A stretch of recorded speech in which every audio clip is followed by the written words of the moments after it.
My dear Divyavani viewers, I welcome you once again to think about Jerusalem, especially the temple in Jerusalem, which I described last week, and the present situation about that the first temple of Solomon was destroyed in 587 BC. Then another temple was built that was known as Zerubbabel's temple, or the second temple, and that was the temple that was there in Jesus' time.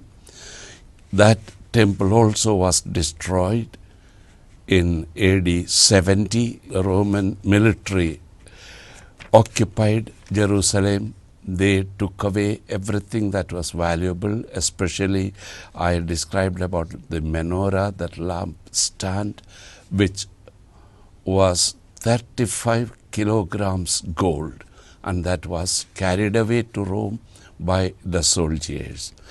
That is pictured in the Victory Arch in Rome. Today, I invite you to reflect about the regular sacrifices that were conducted in the temple. I will be brief. I don't want to go into all the details, but some of the sacrifices that were offered every day is worth noting. After that one, I will start explaining about the various Jewish festivals. About the daily sacrifices, the details we get in Numbers chapter 28 and 29. The daily sacrifices themselves were rather elaborate. To make it simple, every morning and every evening, a 1-year-old male lamb without blemish had to be offered in the temple as burnt offering. So morning one lamb, evening one lamb on the ordinary days. Along with that lamb, there was also food offering. 1 kilogram of flour with 1 liter of olive oil and 1 liter of wine, and that was the daily offering. So a lamb, 1 kilogram of flour, 1 liter of olive oil, 1 liter of wine. All these were to be burned. In the temple, by the side of the sanctuary or main Holy of Holies, there was an area where all this could be done. The burnt offering was offered there. That was the daily offering. On Sabbath day, double of that. 2 lambs with also the oil and wine. So all doubled for the Sabbath offering. And that was offered by the priests, by the Levites, and all that was done by the Levites. Along with these, the high priest's offering also was there, where the high priest had to offer 1 kilogram of fine flour with oil and baked on a flat pan. Half of it was offered in the morning, half in the evening. These were the daily offerings. The Sabbath, as I already mentioned, was the double of the daily offering. And for any feast, there were special offerings.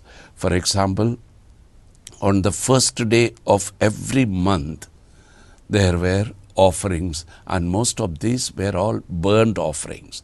So they had to be burned. On the Passover, there was something very special, which I will explain little later. The Harvest Festival also had special offerings, which also I will explain. The New Year, the Day of Atonement, and the Festival of Shelters and so on, each festival had specially prescribed offerings to be made, and they were all mostly burnt offerings. Burnt offering means the victim is burnt totally. The other offerings that were also in the temple, but not in the area where the burnt offerings were made, almost in front of the altar. Other gifts like fruits, first fruits, etc., are offered, and the priest receives them, blesses the people who offer the offerings, and then a part of it the priest keeps for himself, and most of it is returned to the one who offers the offerings. These were the main offerings. I'm making it short because otherwise it becomes too elaborate and too complicated. What you must keep in mind is these were offered in the temple. And once the temple is destroyed, they have no way of offering any of those offerings. They are all stopped. So AD 70, when the second temple was destroyed, after that the Jews have no place to make these offerings.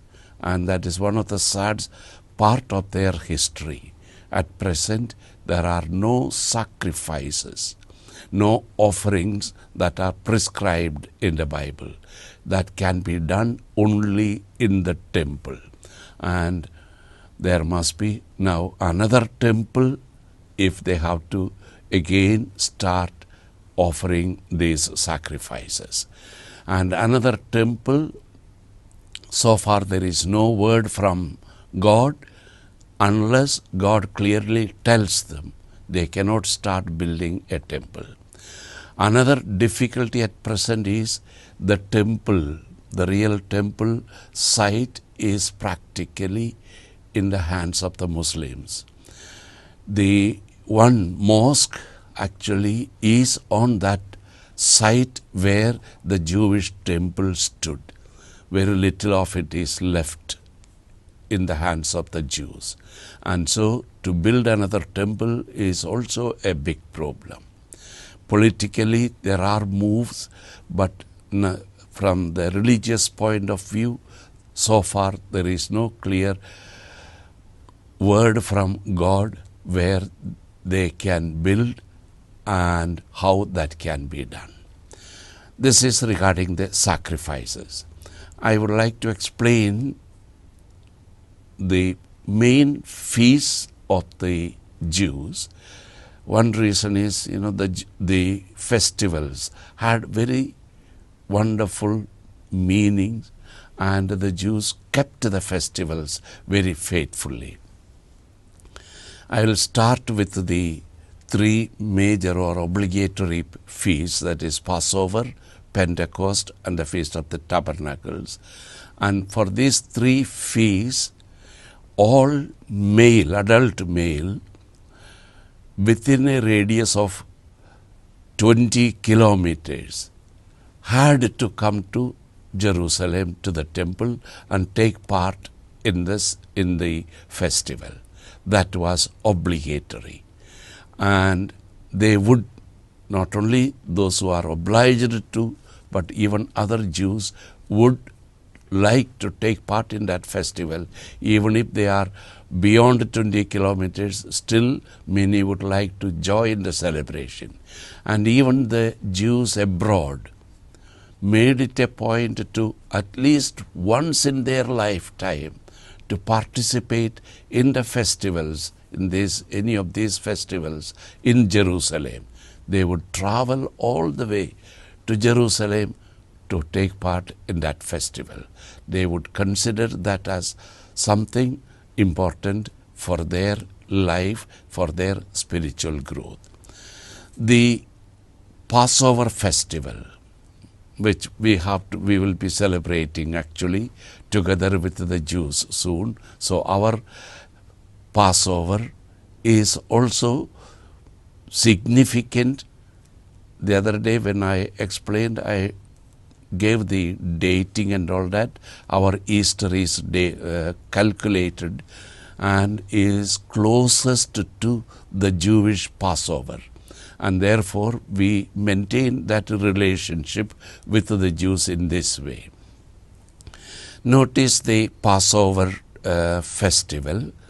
The Passover is also called the Feast of the Unleavened Bread, and very clear stipulations were there, and those stipulations they still maintain.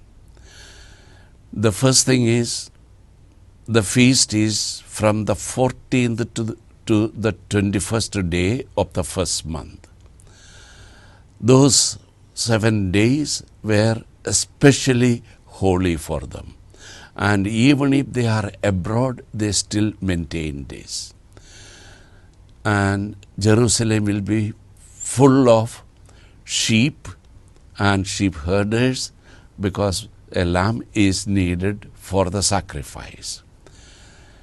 According to the Bible, on the 10th day of that month, they choose the lamb.